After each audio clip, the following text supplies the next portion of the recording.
professor Alexandre. Estou de volta com você aqui, professor Guara, para continuar e concluir a aula 1 do tema 1.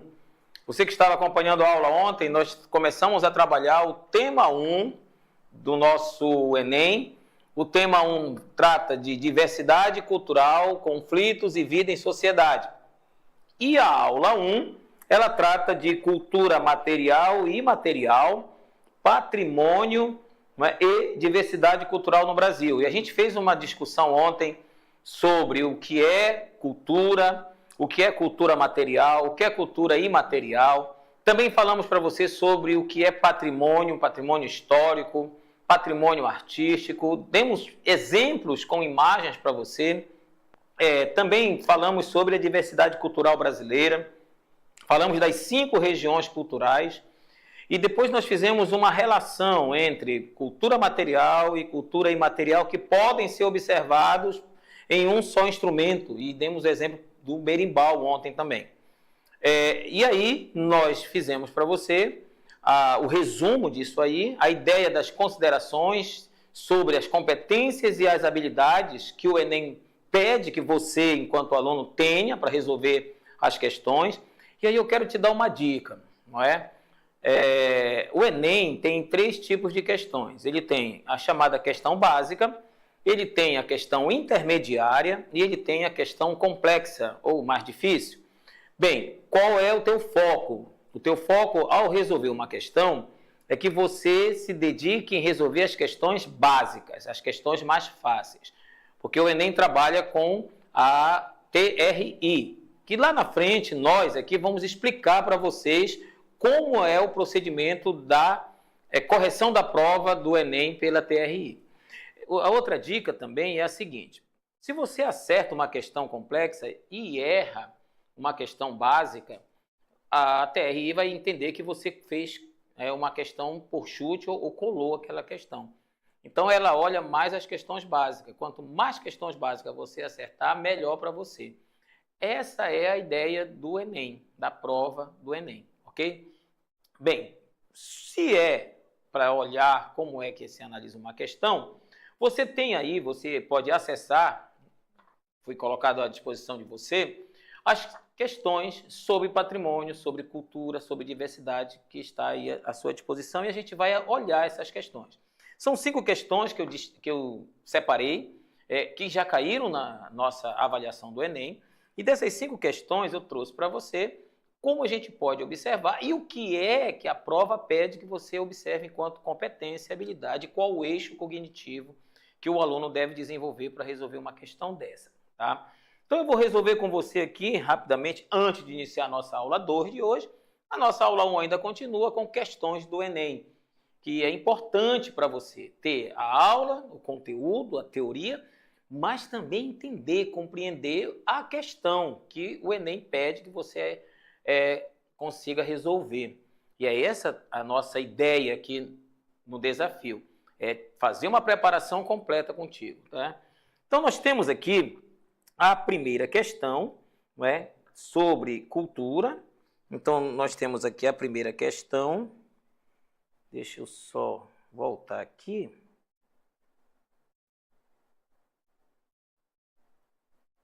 Aqui está para você, que está me acompanhando aí, você tem na tela o material. Então, a primeira questão fala da festa do Divino Espírito Santo, realizada em diversas cidades brasileiras. É um exemplo de celebração, eu vou grifar aqui com você, tá certo? É um exemplo de celebração. A gente falou de celebração ontem, nós falamos de celebração ontem. Então, é o exemplo de celebração que mescla, ou seja, que mistura elementos religiosos e culturais herdados da colonização portuguesa. Então, o que é que o aluno vai observar aqui? Primeiramente, eu quero que você volte na aula de ontem, na aula teórica de ontem, em que eu te disse que nós somos resultados de 3 matrizes culturais. Você está lembrado? Então, vou só lembrar bem aqui para a gente. Então, eu tenho 3 matrizes culturais que formam a sociedade brasileira. Lembra disso? Então eu vou destacar aqui a matriz dos colonizadores. Então eu disse ontem para você que os colonizadores trouxeram para a gente a forma de convivência, a organização familiar, trouxe para a gente a forma econômica, trouxe para a gente a gastronomia, trouxe para a gente alguns costumes e nós herdamos esses costumes dos colonizadores. Entre os costumes, nós temos a questão da religiosidade, hoje chamado de espiritualidade. Além disso, os colonizadores também tiveram o apoio, a ajuda, a contribuição da Igreja Católica. E a Igreja Católica contribuiu com os colonizadores no processo de formação da sociedade brasileira. Então eu posso afirmar para você que os colonizadores tiveram a ajuda da Igreja Católica. Então, e aqui eu quero que você preste atenção nisso, porque na aula 2 nós vamos falar da conquista da América e do conflito entre europeus e ameríndios. Nesse conflito, a Igreja Católica foi muito importante no processo de dominação desses povos que habitavam aqui. E a Igreja contribuiu muito. E o que foi que a Igreja contribuiu? Ela contribuiu com a ideia do processo de cristianização. Tá? Então, o que é cristianizar? É a imposição da religião católica aos povos dominados. Então, ela traz a cristianização, ela trouxe para cá o processo do controle social, ela contribui com o Estado para o controle social. A Igreja Católica traz como contribuição para a nossa sociedade as suas tradições religiosas. As suas tradições religiosas.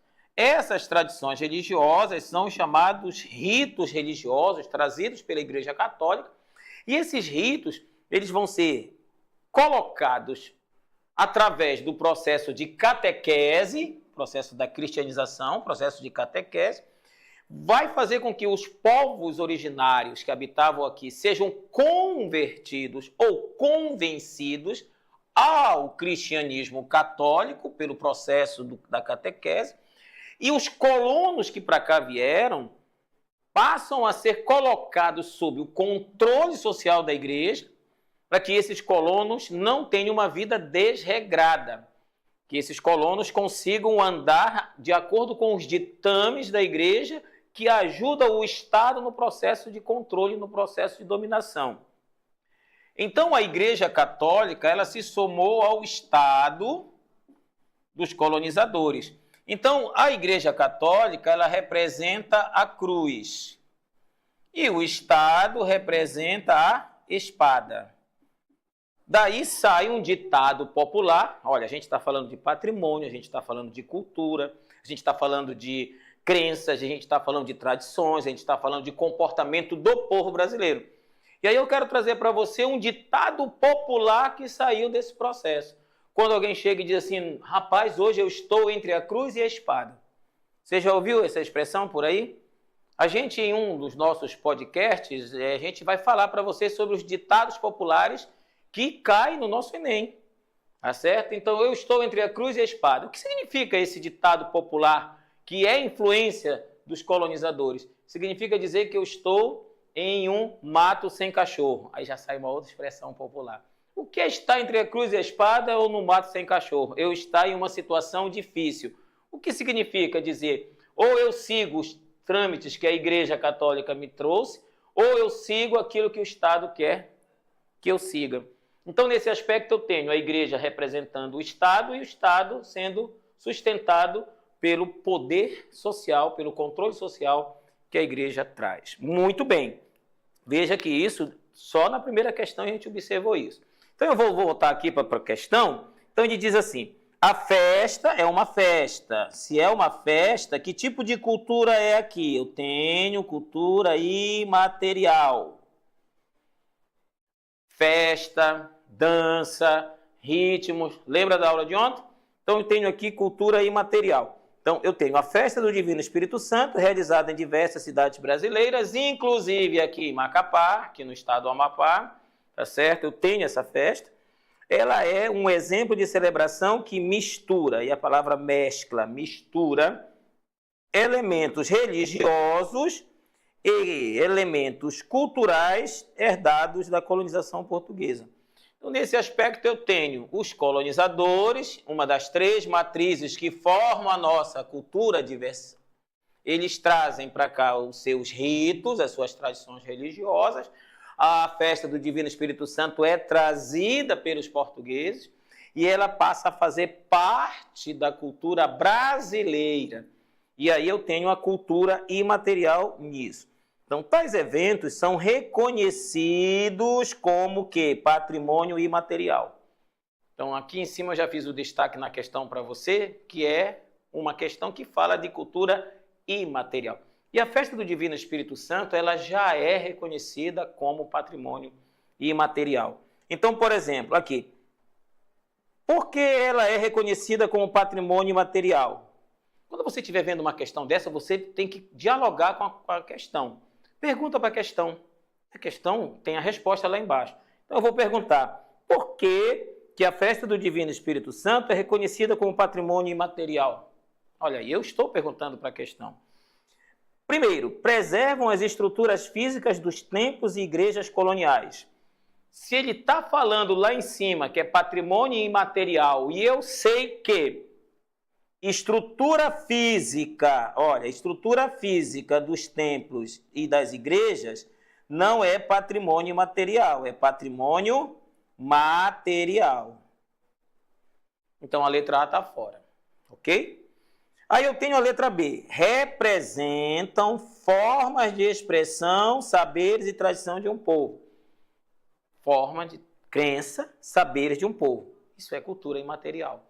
Se é cultura imaterial, então a resposta da primeira questão é a letra B, de bombons. Ok? Já matou a questão. Mas, professor, e as outras questões? Vamos ver rapidamente? Estimula o crescimento econômico local por meio do turismo. Ele não está falando de turismo. Ele não está falando de economia. O que ele está falando? Aí eu vou para o texto. O texto está dizendo que a festa do Divino Espírito Santo é uma mistura de elementos herdados dos colonizadores. Ele está dizendo que a festa do Divino Espírito Santo é uma mistura de elementos religiosos e culturais. Ele não está dizendo que isso melhora a economia, ele não está dizendo que isso aumenta a renda da cidade. Isso pode acontecer? É lógico que acontece, só que não está colocado na questão. Se não está na questão, também a letra C está fora. Contribui para a urbanização de áreas historicamente periféricas. Ele não está falando de urbanização também. Ele não está dizendo na questão assim, olha, a festa do Divino Espírito Santo realizada em diversas cidades contribui para o crescimento da cidade, contribui para o crescimento das populações. Não, ele não está falando isso. Ele está falando que ela é um elemento que resulta da mistura de elementos religiosos e culturais trazidos pelos colonizadores. A resposta está justamente nessa afirmação. Então, a letra D também está fora. Servem como espaço de formação técnica e profissional. Ele não está dizendo isso. Ele não está dizendo que a festa do Divino Espírito Santo é um ambiente de educação que vai formar profissionais. Não, ele não está falando isso. Ele está falando, mais uma vez, que a festa do Divino Espírito Santo é uma mistura de elementos religiosos e culturais herdados dos colonizadores. Fechou? Então, a primeira questão aí já resolvida para você. Vamos à segunda questão. Antes de avançar, eu tenho nessa questão a ideia do eixo cognitivo. O que é que a questão 1 está pedindo que o aluno entenda? Então, qual é o eixo cognitivo da questão 1? Compreender fenômenos. Esse é o eixo cognitivo do Enem. Compreender fenômenos. Qual o fenômeno que a gente está entendendo aqui? O fenômeno da questão cultural e das questões religiosas presentes na formação do povo brasileiro. Você não pode esquecer que o povo brasileiro é um povo muito religioso. É um povo de crenças, ok? É um povo que leva muito a sério crenças. Então eu trago para você, aí você, quando tiver em dúvida em uma questão sobre patrimônio, sobre cultura, é só olhar para o nosso calendário. O calendário civil brasileiro, ele tem tantos feriados civis quanto feriados religiosos. Recentemente, nós saímos de um feriado de cunho religioso, que foi o feriado de Corpus Christi. É um feriado católico, Mas como ele está no calendário civil, o Brasil inteiro parou. Católicos, protestantes, judeus, afros, outras religiões, todo mundo parou. Mas é um feriado católico. Mas ele está no calendário civil. Por quê? Pela formação da sociedade brasileira desde os tempos coloniais, que tem no processo de colaboração da igreja com o Estado português a formação da religiosidade do brasileiro tendente à Igreja Católica. Certo? Qual é a competência que eu tenho aqui? A competência 5. O que diz a competência 5, né? Para entender essa questão.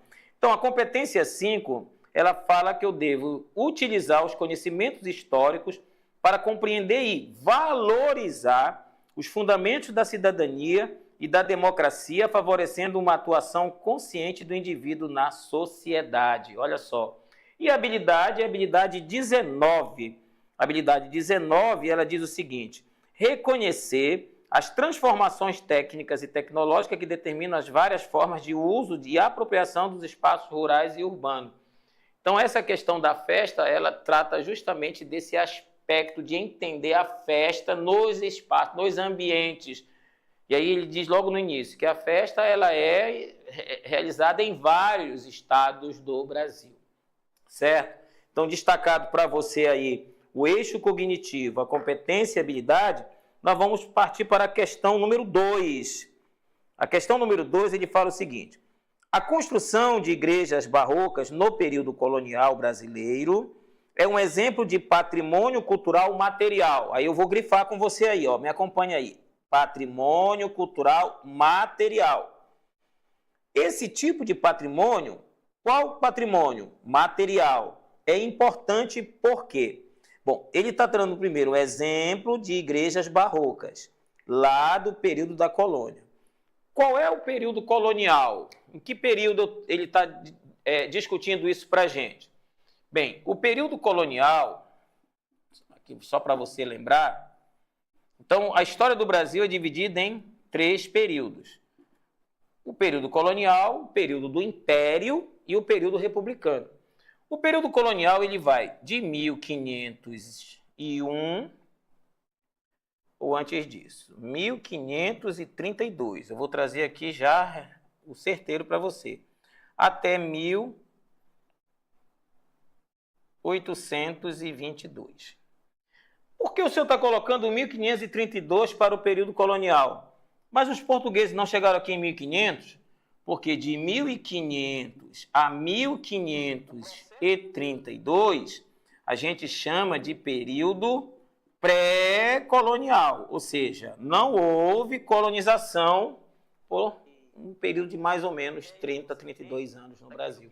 Esse período chamado de período pré-colonial não houve ocupação, não houve colonização. Havia aqui um processo de expedições exploratórias e depois o comércio do pau-brasil com os povos originários através do escambo. E nem comércio se estabeleceu nesse período. Então, o período colonial verdadeiramente começa em 1532, quando chega aqui em 1530, a expedição, o nome da expedição, colonizadora, então é uma expedição que veio para colonizar de vez o Brasil, de Martim Afonso de Souza. O nome da expedição? Expedição colonizadora. Chega quando? 1530. Em 1532, ele funda a primeira vila. Aí, a primeira ideia de ocupação, de povoamento, a vila de São Vicente. E a partir da vila de São Vicente, 1532 a 1822, com o rompimento do pacto colonial de vez, com a ruptura da colônia com o Estado português, nós temos então o início do nosso período de independência, que vai ser chamado de período monárquico ou período imperial. Tá? Então, quando ele fala de período colonial, é esse período aí, é um longo período. Então, esse tipo de patrimônio, ele tem a sua importância. Por que o patrimônio material no Brasil tem a sua importância? Então, primeiramente, por quê? Letra A, ele reflete exclusivamente a religiosidade africana do período colonial. Então, quando ele fala de igreja barroca, ele não está falando de religiosidade africana. Ele está falando da religiosidade o quê? Do colonizador. Prestou atenção aí? Então, quando ele fala, reflete primeiro, exclusivamente. Se eu falo que a minha cultura é baseada na diversidade, então não tem nada exclusivo nesse país. A cultura brasileira ela é mesclada, ela é miscigenada, ela é misturada, ok? Ela é multifacetada. Então eu tenho a ideia de uma religiosidade africana? Não, não é isso. Então eu vou para a letra B, não é? A letra B diz o seguinte: representa apenas o valor econômico dos materiais utilizados. O que é que está errado nessa questão? Apenas o valor econômico. Quando a gente fala de igreja, quando a gente fala de monumentos religiosos, quando a gente fala de crenças religiosas, não se fala somente no aspecto econômico. Isso tem a ver aquilo que o brasileiro acredita, isso tem a ver com a religiosidade desse povo, isso tem a ver com a valorização que o brasileiro dá à questão da religião. Então não é apenas o valor econômico. Aqui eu tenho a questão do sentimento religioso, eu tenho aqui a questão das crendices populares que são mesclados nesse processo. E aí eu vou falar uma coisa aqui que você que está me assistindo, seja aqui no Amapá, seja aqui nos nossos municípios, distritos, seja fora aqui do nosso estado, aí nos acompanhando pela nossa aula, quando você vai participar de uma festa religiosa, principalmente católica, que hoje os protestantes também já estão fazendo algo parecido com os católicos, não é? Como é que os católicos fazem suas festas religiosas? Eles fazem as festas religiosas do aspecto da dedicação, da devoção, e aí você tem a liturgia, você tem aí a questão do arraial, da quermesse, você tem a questão da procissão, você tem as missas. Essa é parte da devoção, da religiosidade. Também a festa é acompanhada de um grande festejo fora da igreja. Nesse festejo você tem o arraial, onde existe a venda de iguarias, você tem o arraial onde tem um parquezinho de diversão para as crianças, você tem no arraial um ambiente de dança em que os jovens vão se enamorar. E aí, como a gente está no mês de junho, hoje é dia de São João, São João no período colonial era santo casamenteiro, tanto quanto era Santo Antônio. Então, no dia de São João, como hoje, as moças iam atrás de casamentos nas quermesses. Isso é muito interessante na formação da nossa cultura. E quando a gente tem também essa questão do econômico, aí você tem a venda das iguarias, aí entra o sentido econômico. Tá? Então, não é somente o sentido econômico. Você tem todo um processo da religiosidade do brasileiro, da devoção do brasileiro a um santo de devoção, como nós chamamos, certo? É muito comum no Brasil as cidades terem um padroeiro. Qual é o padroeiro aí da sua cidade? Da minha cidade aqui, o padroeiro é São José. Tanto é que o nome da minha cidade original é Cidade de São José de Macapá. Tem um santo protetor dessa cidade. Então eu tenho aqui próximo a cidade de Santa Ana, cuja padroeira, não é? Aí você tem então a ideia dos santos de devoção. Em cada cidade existe uma igreja centro. E essa igreja centro, ela é o centro de devoção do povo. Então veja bem, que a questão B, ou o item B, ele fala, representa apenas o valor. Não, não é apenas o valor econômico. E aí eu tenho, nessa questão, a letra C, que diz, constitui um testemunho físico da história e identidade de um povo. Essa é a questão correta. Letra C. Tá bom? A letra C. Constitui um testemunho físico, porque lá em cima ele está falando de patrimônio material. Lembra da aula de ontem que eu te disse que o patrimônio material é aquele que eu posso enxergar, que eu posso vislumbrar, que eu posso tocar? Então, a questão 2 fala disso. A letra D, professor, o que está equivocado nela? Expressa políticas industriais do período imperial. Ele está falando lá em cima do período colonial, e bem aqui a letra D está falando do período imperial. Eu acabei de explicar para você que o período colonial vai de 1532 a 1822. E aí eu terminei dizendo que a partir de 1822 começa o período imperial ou monárquico. A questão D está errada porque ela está falando que as igrejas do tempo barroco representam a ideia do período imperial. Então está equivocada essa questão. E a letra E está desvinculado das práticas culturais da população atual. Não está desvinculado.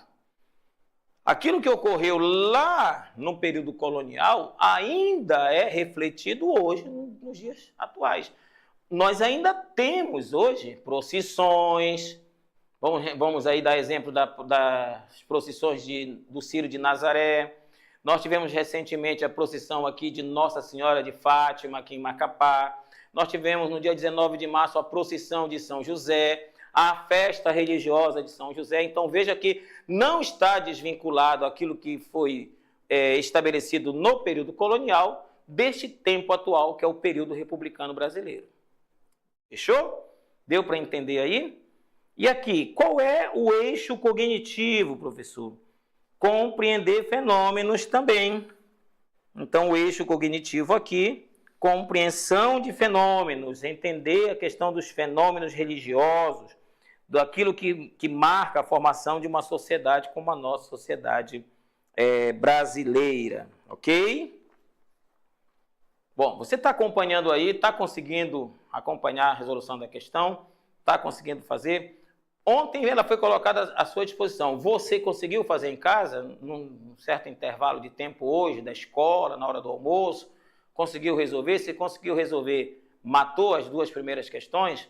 Se não matou, a gente está resolvendo contigo aqui, tá? Fica ligado na terceira agora. Essa aqui é muito legal. Essa aqui, quando caiu no Enem, a gente ficou muito feliz com ela. Assim como a gente ficou feliz quando caiu sobre o Mar Abaixo, o Amapaense, na questão do Enem, lá na parte de linguagens. Não veio nem história. E isso aí foi um espanto também, porque não veio na parte da história, sociologia, da parte da humana, veio lá nas linguagens, né, a questão do Mar Abaixo. Foi feita uma festa aqui no nosso estado quando caiu essa questão do Enem. Olha, ele fala, a roda de capoeira, muito bem, o que é roda de capoeira? Foi reconhecida como patrimônio cultural imaterial, não só do Brasil, mas da humanidade, olha só, pela Unesco. Essa prática, qual? Da capoeira, ela é uma mistura de luta, dança e música. Hoje, a capoeira é uma expressão de luta, de dança e de música. Mas lá atrás, a capoeira era luta. Você sabia disso? Aí eu quero trazer, logicamente, para melhorar a questão, a capoeira ela era uma luta de defesa, trazida pelos africanos. Então, ela é uma influência afro. Lembra das 3 matrizes? Então, eu posso dizer que a terceira matriz já aparece aqui. Então, eu tenho uma contribuição dos povos africanos, que para cá vieram forçados pela escravização, através do tráfico negreiro. Então, a capoeira era uma luta em que se utilizava nos pés um punhal.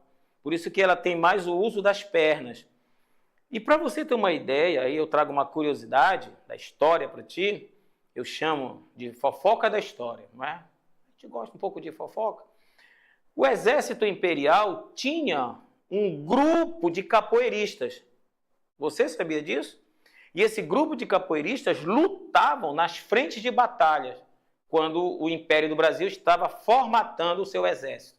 A gente chama isso da formação do Exército Nacional Imperial. Então, existia um grupo de capoeiristas. Um pouco mais adiante, quando se tem a ideia de se negar a participação dos africanos na formação da nossa cultura, da nossa sociedade, a capoeira ela passa a ser até proibida de ser realizada em alguns grupos sociais. E ela, além de ser perseguida, ela passa a ser proibida. Aqueles que praticavam a capoeira seriam presos, inclusive, e algumas personagens vão resistir a esse processo. A resistência vai avançar até que a capoeira passa a proliferar no meio social, chegando atualmente a ser reconhecida como patrimônio do Brasil e mais tarde a Unesco reconhece como patrimônio da humanidade. E nesse aspecto ela deixa de ser somente luta, ela passa a ser uma manifestação que mistura dança e música.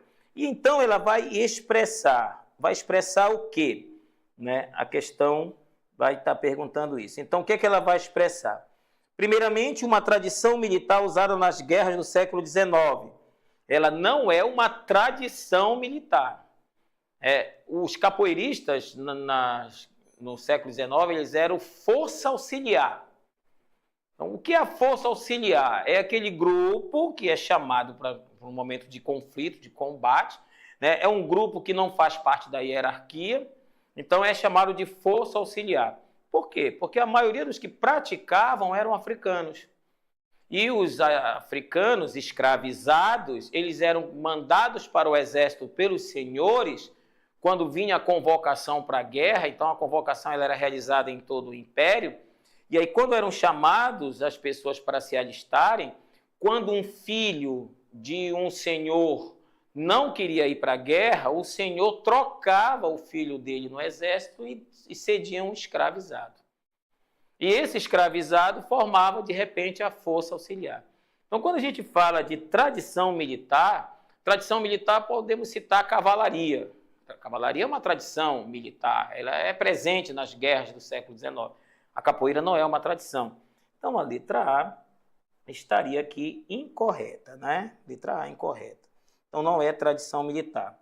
A resistência, ela expressa a resistência cultural e a criatividade de comunidades afro-brasileiras.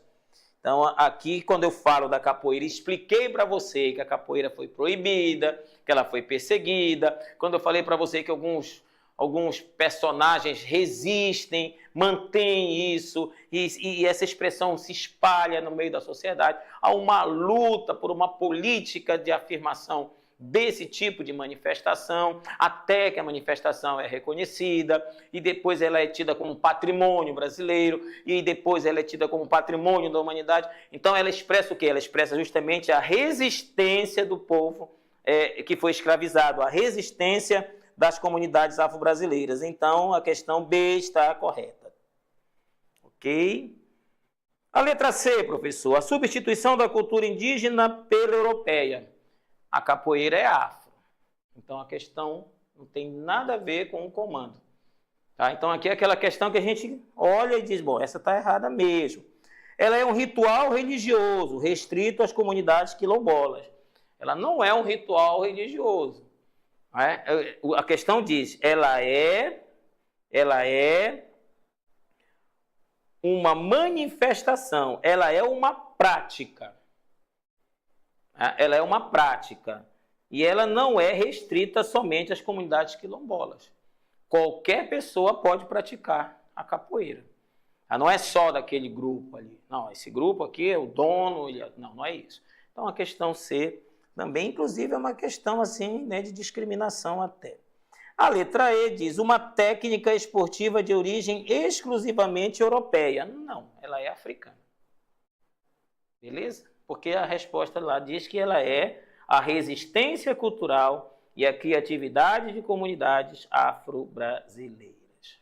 Fechou? Deu para entender como é interessante acompanhar assim a questão do Enem, quando a gente vai tendo a compreensão geral do que é. Questão 4, não é? Questão 4 aqui. O patrimônio cultural brasileiro ele é composto por uma grande diversidade, vou grifar grande diversidade de manifestações, como o frevo, o samba de roda, a arquitetura colonial e os modos de fazer o queijo de Minas, por exemplo, queijo de Minas. Essa questão, parece que eu copiei ela da aula de ontem, tá lembrado? Na aula de ontem isso aqui foi citado no nosso slide. E aí, olha só, e aí você lendo o material de apoio que eu postei para você aí, você vai ter também essa leitura. Então ele fala que o nosso patrimônio, ele é formado por uma diversidade de manifestações, que eu te disse ontem, inclusive mais ou menos por aqui eu escrevi as 5 regiões culturais brasileiras que são diversas, que são multifacetadas, não é? Ou multiculturais.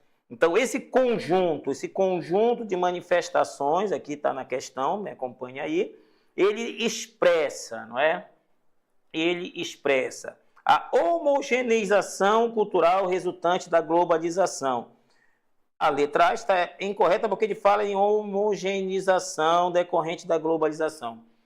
Mesmo com a questão da globalização querer formar uma única cultura no mundo, não é? Aquela tendência de um mundo ser uma aldeia global, de se ter, teve uma época no final dos anos 80, isso já vinha desde os anos 60, a formação de uma religião só no mundo. Houve essa ideia, já houve isso. A questão de se ter um governo único no mundo, a ideia de se ter uma língua única para ser falada em todo o planeta, a ideia de se ter uma só forma de se vestir em todo o planeta. Então isso já foi pensado, não é? Só que quando você tem, no final da Guerra Fria, a ideia de que os países vão buscar a sua identidade, e essa busca pela identidade ela é uma continuação daquilo que ocorreu lá no século XIX, com o processo dos nacionalismos, e aí depois do processo que a globalização vem tentar impor a homogeneização de tudo no mundo, há uma resistência de alguns estados-nação.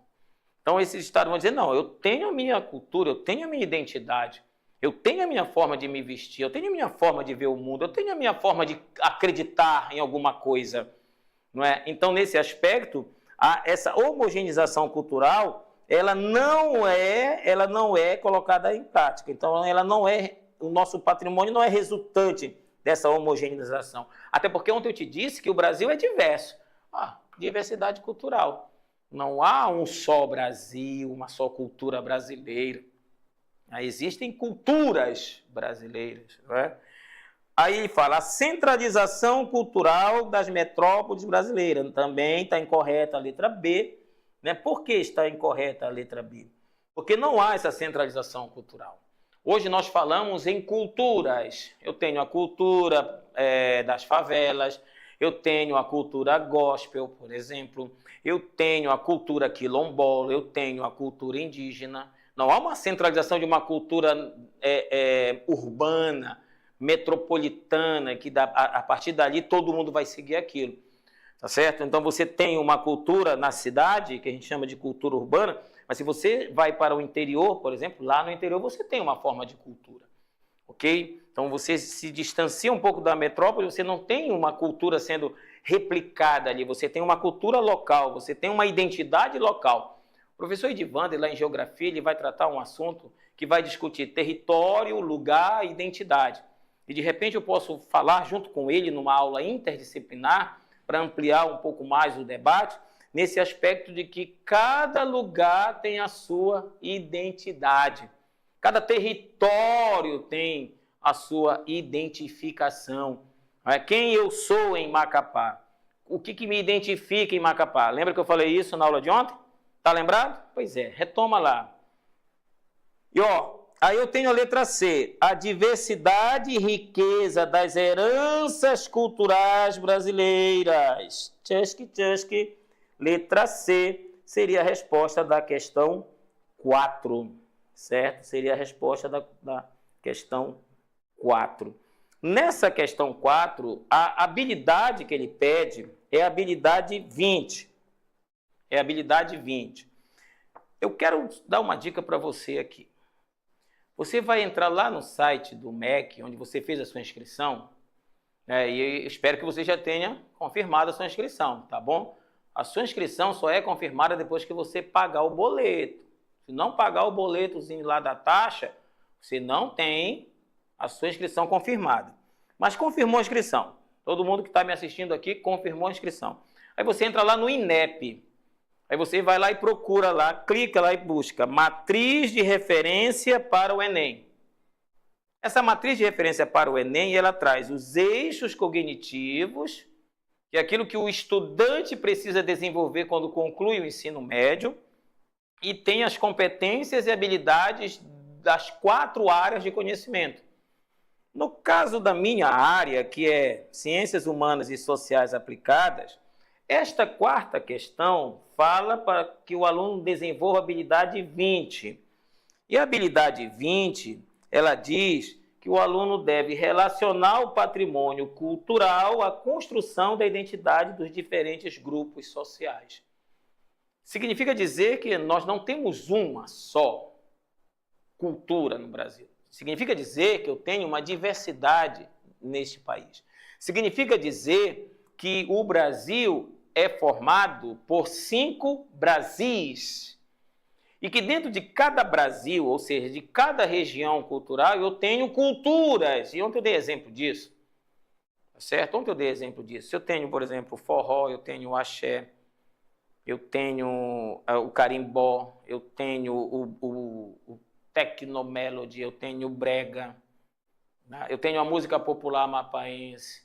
Vejam que são ritmos. Eu tenho o sertanejo, eu tenho a música caipira, já tem gente falando num tal de country, que é uma influência do estilo musical americano adaptado à música sertaneja brasileira, certo? Então veja que eu tenho uma diversificação musical. Meu amigo, se eu tenho uma diversificação musical, eu também tenho uma diversificação de linguagem. Você já ouviu falar em sotaque? Pois é, o Nordeste tem muito sotaque. O Norte tem muito sotaque. O amapaense, como é que o amapaense é conhecido fora daqui do Amapá? Nós somos conhecidos como aqueles que falam chiando. O amapaense fala chiando, porque a gente tem a influência do indígena muito forte na maneira de expressão. Então isso fala justamente dessa questão de várias heranças. É uma riqueza, como diz a letra C, é uma riqueza de heranças culturais brasileiras. A letra D fala a imposição de valores culturais estrangeiros. Não há essa imposição. Quando o Brasil quer adaptar, ele mescla isso à nossa cultura. Ele adapta isso à nossa cultura, ao nosso modo de vida, ao nosso modo de ser. Certo? Então, não há essa imposição. Hoje, não. A exclusão das culturas populares nos registros oficiais. Não há mais essa exclusão. Já houve, mas hoje, com a presença de institutos como o IFAM, por exemplo, e também com institutos internacionais como a Unesco, eu tenho a valorização, aí é o contrário, é a valorização das culturas populares.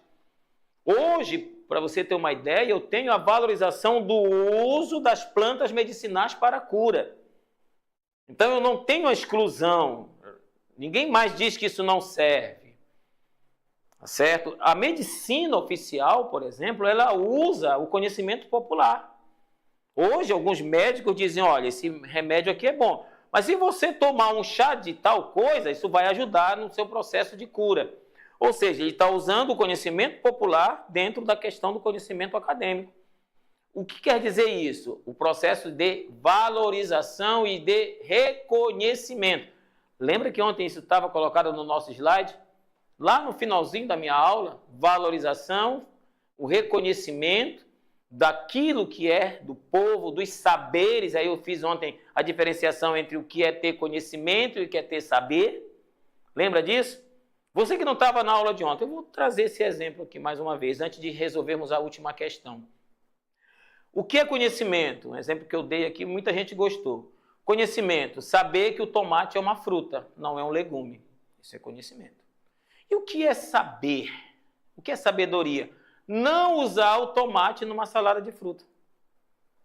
Porque não vai ficar legal a salada de fruta, mesmo sabendo que o tomate é uma fruta. Olha aí, conhecimento, saber. O saber popular, ele hoje é reconhecido. Isso dá certo realmente. E ele é valorizado. Então ele é tido como um patrimônio imaterial. É uma herança deixada ou pelos colonizadores, ou pelos africanos, ou pelos povos originários, que vai resultar na nossa cultura brasileira. Vamos então à última questão dessa aula sobre patrimônio, diversidade cultural, cultura material e imaterial. A questão 5 ele fala o seguinte, me acompanhe aí. As políticas públicas de valorização do patrimônio imaterial no Brasil tem buscado reconhecer práticas culturais de diferentes grupos sociais. Uma dessas políticas é o registro de bens culturais imateriais que tem como objetivo. A questão 5, não é o resumo de tudo aquilo que eu falei agorinha, gente. A ideia da valorização, do reconhecimento, do registro dos bens imateriais. E aí você vai, mas professor, o que é bens imateriais mesmo? Bens imateriais são as danças, os ritos, as crendices populares, a medicina alternativa ou medicina popular. Esses são os saberes trazidos do povo. Lembra que ontem eu falei do chá de anador, que é ensinado pela avó para minha mãe? A minha mãe me ensina que o chá da folha do anador pode curar uma dor de cabeça, uma febre. Isso é saber popular. Hoje isso já está sendo registrado, catalogado, para que não se perca, porque isso é passado não por escrito, não por uma receita, mas é passado de pai para filho, de geração para geração, através da oralidade. Isso foi tema também, a gente discutiu isso na aula de ontem. Então, olha só, quando ele fala, existem políticas públicas. O que quer dizer políticas públicas? O Estado está se importando com isso. O governo está se importando com isso. Então, eu tenho as políticas públicas. Elas vão buscar a valorização do patrimônio imaterial, e aí o patrimônio imaterial, já disse, aquilo que não é palpável, mas aquilo que é transmitido, são as tradições, são os comportamentos, os costumes, os hábitos, são passados de geração para geração, então isso é imaterial. E aí, para você que não estava na aula de ontem, eu vou trazer um exemplo novo, porque você que estava na aula vai ter um exemplo novo aí.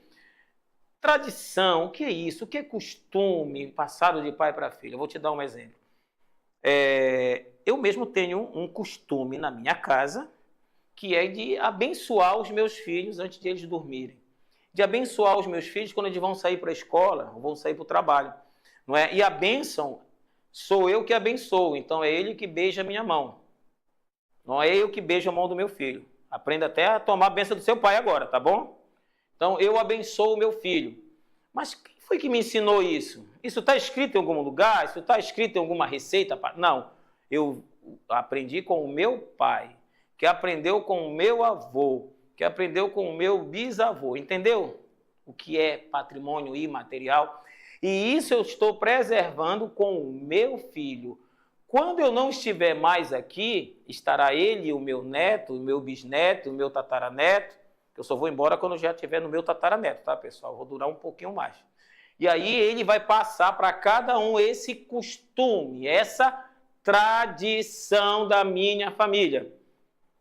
O governo está olhando isso e está dizendo, rapaz, isso é importante para a formação da sociedade, para a formação das juventudes.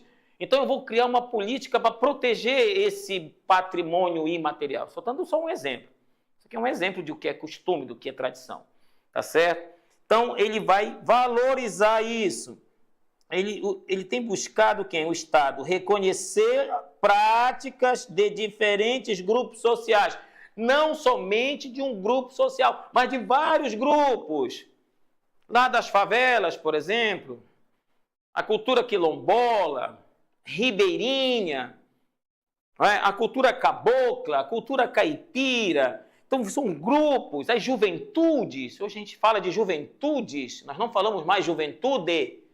São juventudes porque existem várias formas de se ver e perceber o mundo por certos grupos de jovens que não têm a mesma visão de vida. Então, o Estado, através das políticas públicas, tem buscado reconhecer essas práticas. Buscado reconhecer essas práticas de vários grupos, de diferentes grupos sociais. E uma dessas políticas públicas, ele traz como exemplo, é o registro de bens culturais e materiais. Qual é o objetivo disso? Não é? Qual é o objetivo disso? O objetivo disso é, vou logo dar a resposta por conta do meu tempo, valorizar, proteger e dar visibilidade às práticas culturais tradicionais. Práticas culturais tradicionais. Garantir que tais práticas sejam substituídas por formas mais modernas. Não, ninguém quer isso. Ninguém quer substituir. A gente não pode apagar a história, a gente não pode apagar. E como é coisa de memória, de tradição, passada pela oralidade, está se registrando para que se preserve. Essa é a ideia, certo? A letra B, de substituir essas expressões culturais tradicionais por novos padrões midiáticos. Não há esse interesse em substituir por essas novas culturas midiáticas. A ideia é a preservação disso. As culturas midiáticas que estão chegando, elas vão somar aquilo que já existe. Por isso a ideia de se valorizar. Primeiro reconhecer, não é? Depois valorizar e depois preservar. Preservar para que outras gerações tenham acesso a isso. Ok? Então não se tem a ideia de substituir. Então a letra B também não bate. Tornar o Estado o único responsável pela manutenção dessas práticas. Não. Não é só o Estado. O Estado tem interesse através de políticas públicas. Mas isso também vai para as ONGs, os institutos, por exemplo, que têm interesses, as associações. São outros tipos de organização social que buscam preservar. Não é? Um exemplo, a Associação dos Castanheiros, por exemplo, eles têm a ideia de preservação daquela maneira, daquela forma de coleta da castanha, de transformação dessa castanha, de comercialização dessa castanha, certo? Então aqui temos, encerrando com vocês, essa parte das questões do nosso conteúdo de ontem, ok? Eu vou apagar rapidamente aqui para a gente preparar para a nossa aula 2. Vamos dar tempo de começar a nossa aula 2 ainda dentro do tema 1.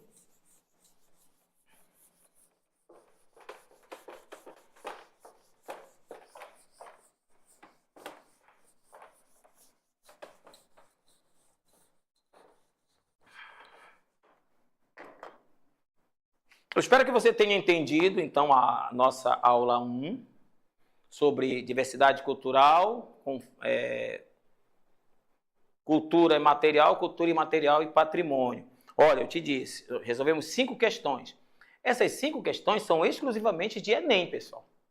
Não é aquelas questões antigas que tem lá em alguns livros didáticos, das antigas faculdades, dos antigos vestibulares. Aqui a gente trabalha diretamente com o Enem para você. Então veja bem, olha, foram 5 questões. Eu poderia ter trazido mais, tá certo?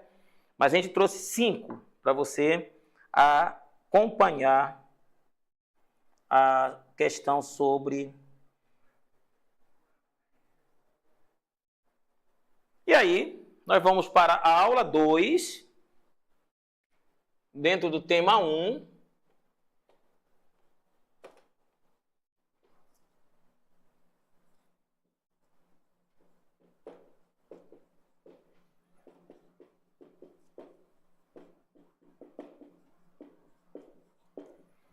Essa aula 2, ela é dividida em 2 momentos, pessoal. Ela é dividida, primeiramente, no processo de conquista da América pelos europeus, e o segundo momento são os conflitos que eu vou perceber entre os conquistadores, os colonizadores, que eu gosto mais de chamar assim, e os povos que aqui habitavam. Esse conflito de mundos, eu vou chamar assim. E foi um conflito bem violento, já vou adiantando para você isso. Então a gente vai trazer aqui conquista da América, acompanha aí pelo nosso slide, conquista da América, o conflito entre europeus e indígenas. Então essa aula aqui sobre o confronto entre 2 mundos, nós vamos explorar os eventos que transformaram para sempre esse lugar, vou assim chamar, esse território que hoje é chamado de América. Então, nós vamos analisar aqui o processo de conquista europeia e seus profundos impactos sobre as populações indígenas da América. E aí, primeiramente, eu quero olhar contigo o contexto histórico da chegada europeia aqui. Então, eu vou destacar para você 3 momentos dentro do processo de conquista da América. Antes disso, eu quero dizer uma coisa. Havia um momento em que se falava em descobrimento da América. Essa expressão descobrimento da América, ela é uma expressão imposta pelos espanhóis. Quando os espanhóis começaram o processo de conquista do Império Azteca e mais tarde do Império Inca, eles passaram ao alterar um pouco a documentação do processo de colonização. E aí eles não queriam ser vistos de uma visão violenta no aspecto da conquista, da exploração que eles fizeram nessa parte do mundo. Eles quiseram se apresentar como salvadores da pátria, vamos assim colocar. Eles quiseram se apresentar como aqueles que vieram civilizar, vamos colocar isso em aspas, civilizar os povos que aqui habitavam,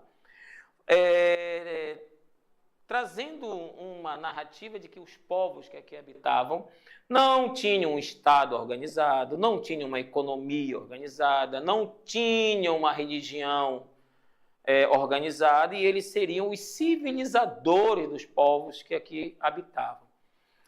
Tentando camuflar os verdadeiros objetivos da vinda desses europeus para cá, eles vão alterar os documentos falando de que não chegaram aqui para conquistar, para explorar.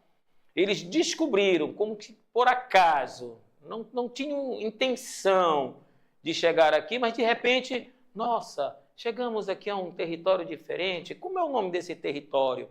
E alguém disse, são as Índias, nós chegamos às Índias. Não, nós não chegamos às Índias, porque o pessoal aqui se veste diferente, tem um comportamento diferente. Pelos relatos que a gente tem dos povos lá das Índias, não está batendo com esses povos. Então nós descobrimos um novo mundo.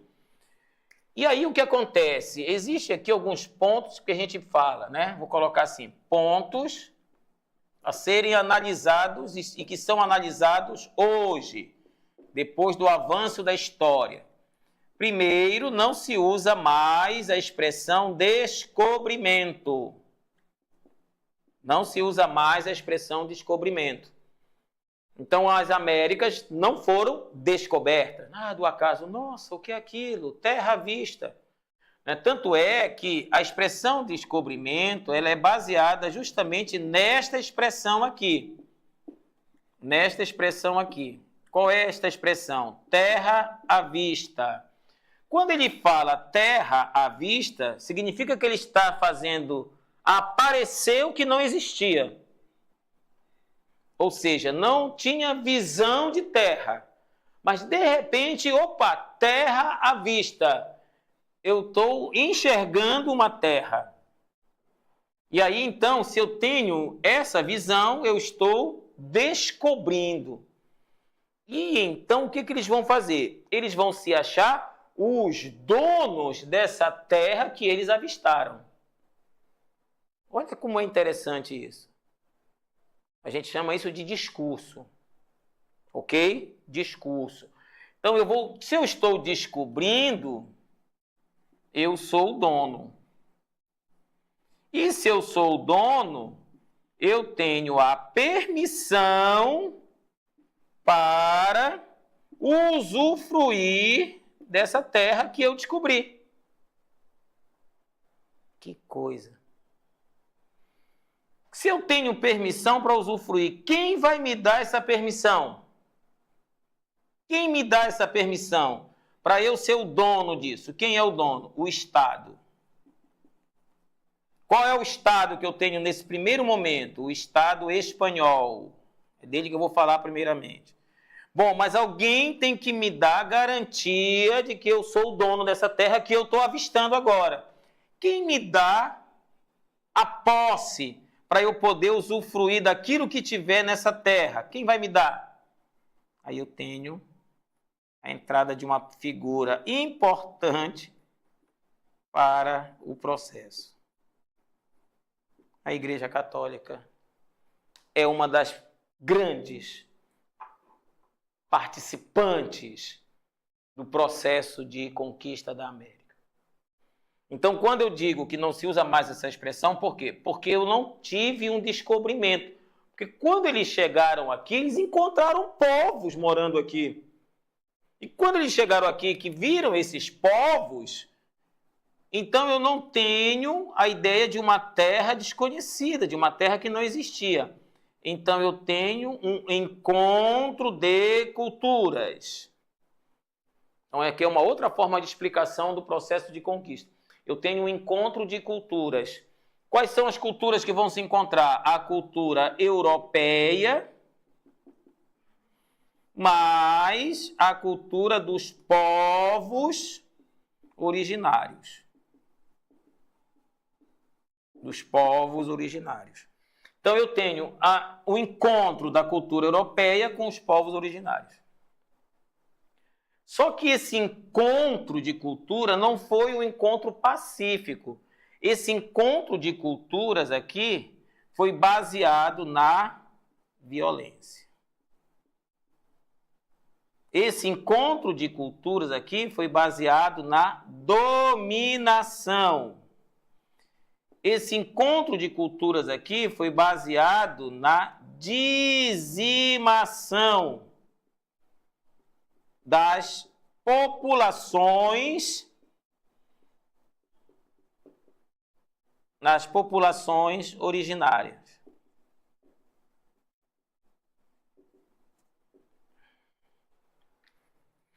Quando a gente chega nesse ponto que a gente está analisando, então não foi um descobrimento, mas também não foi um encontro pacífico em que um grupo aprendeu com o outro.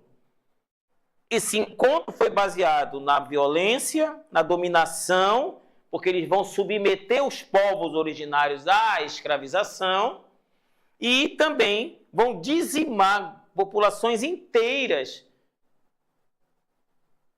em busca de riquezas que, segundo a igreja, que abençoa o rito, tem permissão para isso. E aí tinha uma situação, quando eles chegavam nessas terras, descia o capitão, líder da expedição, e esse capitão representava o rei. Ele desembainhava a espada e dizia: em nome de El Rei, eu estou ocupando esta terra. Ou seja, esta terra agora pertence ao rei de Espanha. E vinha logo em seguida o padre, um sacerdote, um frade, um frei, que era componente da expedição e que abençoava o rito de posse, erigindo uma cruz e realizando uma missa. E esta missa era a certidão de nascimento, vamos assim dizer, daquela terra que era uma nova posse pertencente ao Estado espanhol, pertencente a El Rei. Então, nesse aspecto, o rito. Agora, desqualificando, desfazendo, desconsiderando as populações que já habitavam ali. Que aí vai ser esse encontro com essas culturas, certo? Então, por conta disso, a gente tem que em 1492, que é a data de nascimento das Américas, e as Américas entram na história como resultado de um processo ainda maior. Então, quando eu tenho a conquista da América, eu posso afirmar para você que as Américas, ou a América, é um produto da expansão marítima. Olha só, ela é um produto, ela é um resultado da expansão marítima e comercial europeia dos séculos XV e XVI. É um produto, é um resultado, ela está no contexto da expansão marítima. E aí, para eu perceber isso, eu tenho que entender o que foi a expansão marítima, quais as finalidades, quais os objetivos da expansão marítima. Tá? E a gente vai trazer aqui para você.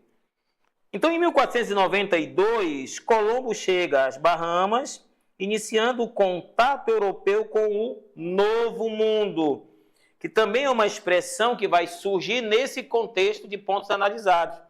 Então, o que eu tenho aqui? Eu tenho, a partir do momento que eu avisto uma terra que não existe até que eu enxergue, até que eu a veja, até que eu declare que ela existe. Então, eu descobri uma nova terra.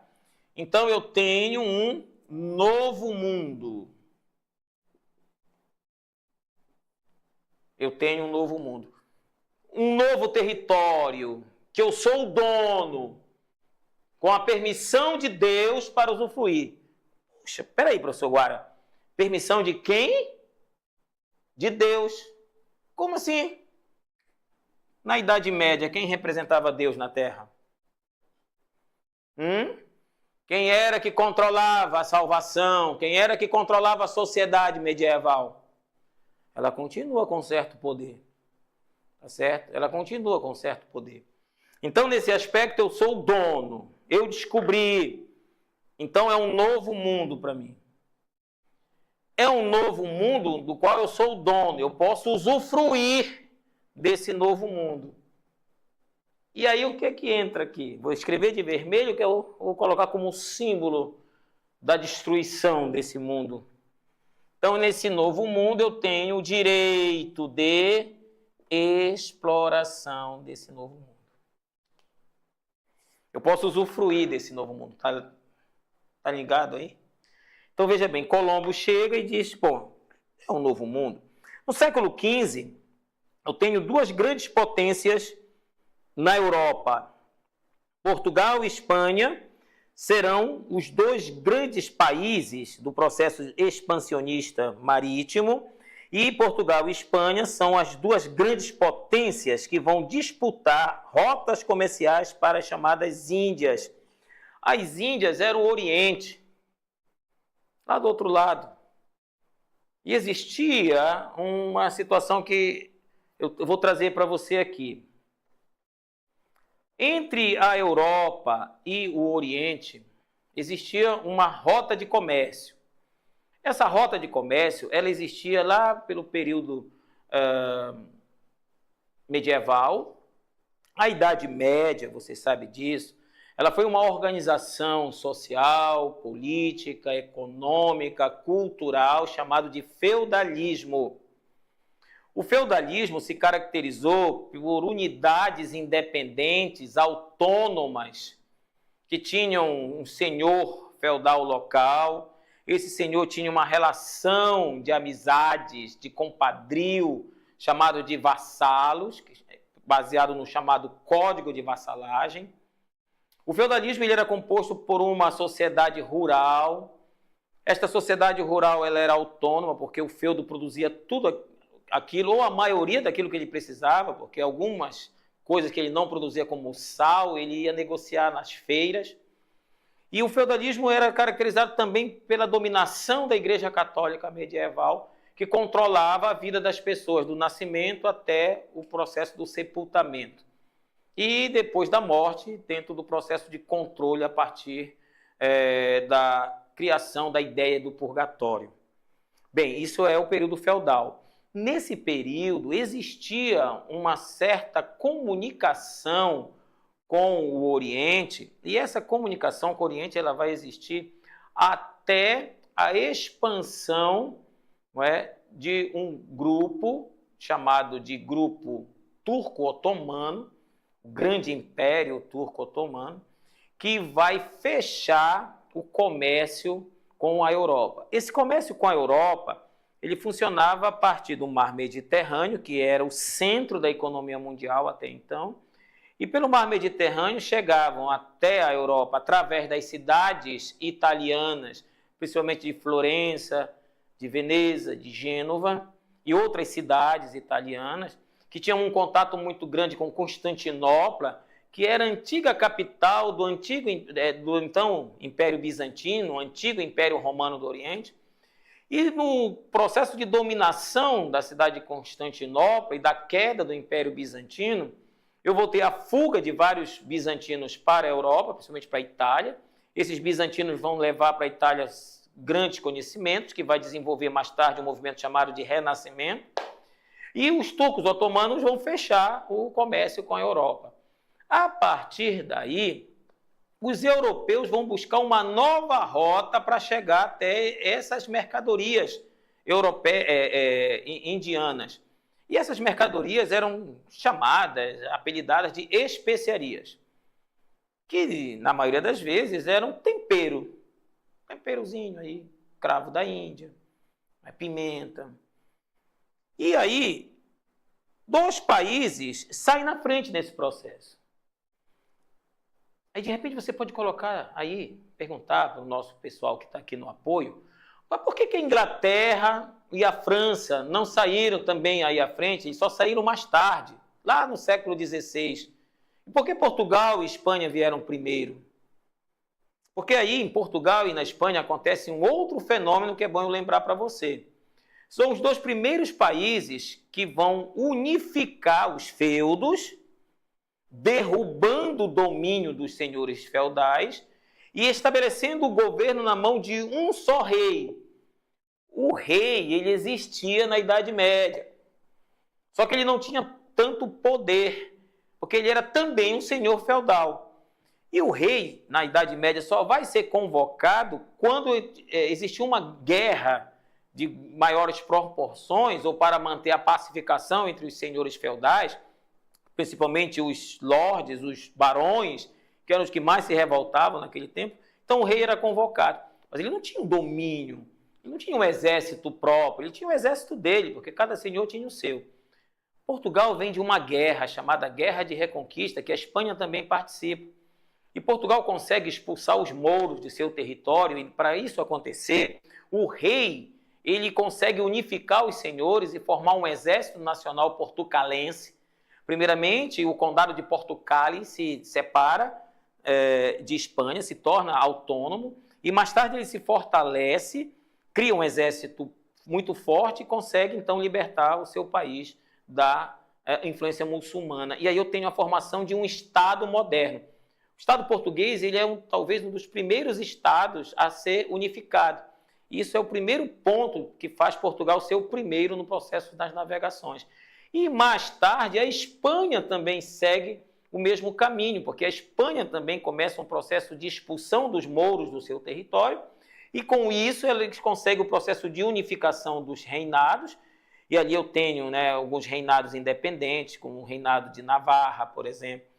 E aí esses reinados vão se unificar com o casamento de Fernando e Isabel, e aí com essa unificação eu tenho o processo de enfraquecimento dos senhores feudais espanhóis e o fortalecimento do poder real. Esse fortalecimento do poder real faz com que a Espanha, junto com Portugal, sejam os primeiros países no processo expansionista.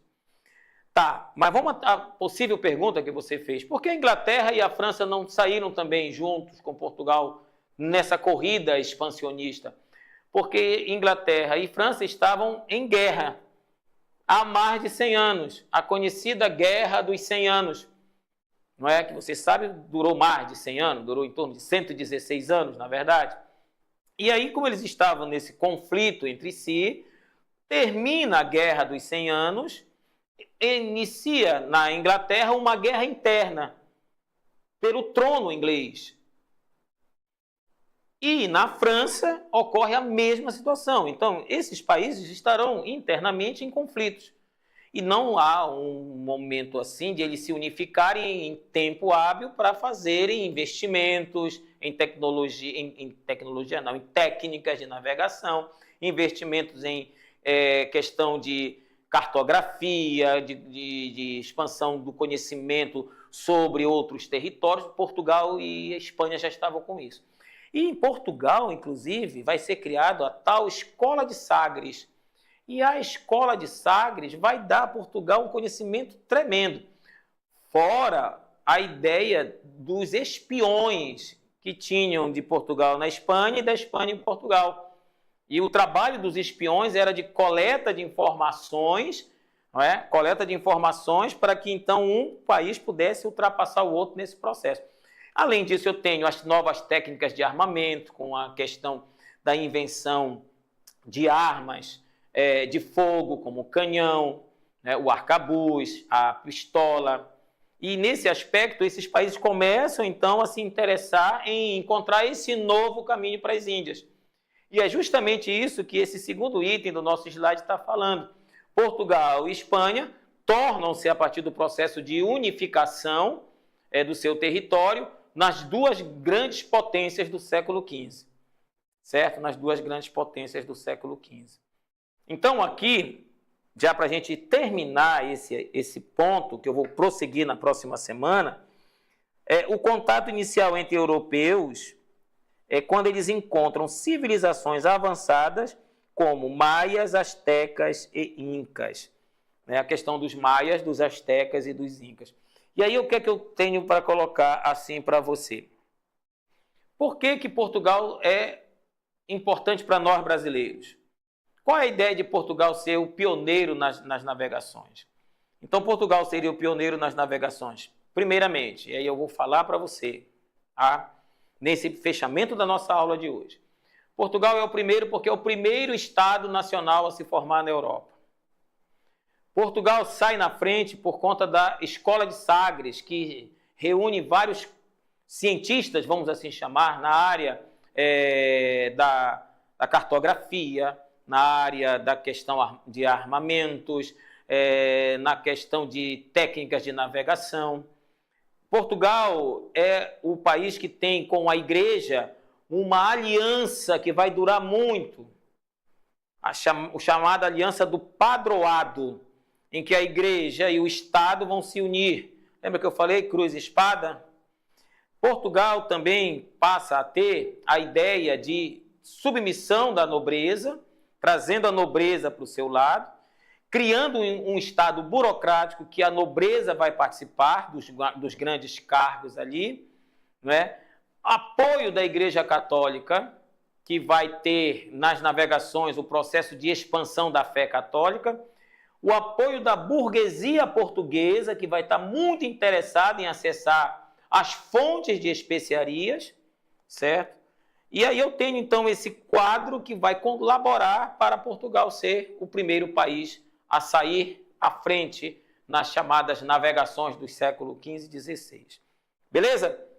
Nós vamos ficando por aqui. Espero que você tenha estudado legal comigo hoje, tenha anotado aquilo que eu coloquei. Na próxima semana eu vou prosseguir com esta aula. Vamos resolver as questões que eu já coloquei para você. Mais 5 questões sobre a conquista da América e o encontro entre europeus e povos da América. E aí eu quero que você continue conosco, você avise os seus colegas, nossas aulas já começaram, o desafio voltou, nós já estamos planejando a nossa primeira aula presencial, na nossa grande aula show, onde eu vou estar me encontrando com você, com toda a equipe do desafio, o professor Jorge Amanajás, nós vamos ter o prazer de estar perto de você, poder te dar um abraço, pessoalmente. E aí eu quero que você vá lá na nossa rede social, nos acompanhe pelo Instagram, nos acompanhe pelo YouTube, tá legal? E na próxima aula nós nos encontraremos. Amanhã tem aula, tá? Até amanhã.